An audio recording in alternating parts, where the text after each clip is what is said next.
பாஜகவும் அதிமுகவும் கூட்டணியாக சேர்ந்து கொண்டு தமிழகத்தில் யாரெல்லாம் அவர்களுக்கு எதிராக வாக்களிக்கிறார்களோ அவர்களின் ஓட்டுரிமையை பறிப்பதற்கான சதித்திட்டம் தீட்டுவதாக விசிக பொதுச் செயலாளர் ரவிக்குமார் குற்றம் சாட்டியுள்ளார்.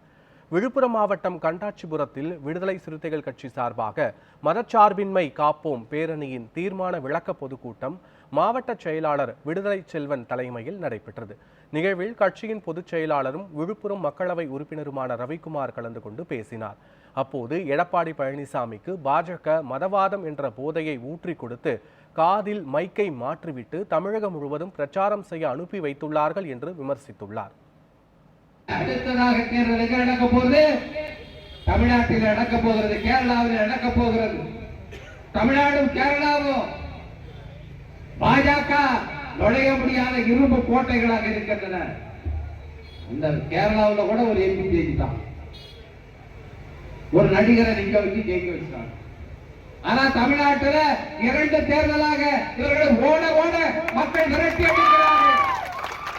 40க்கு 40 அடிச்சு நோருக்கி சொல்லிக்கிறோம்.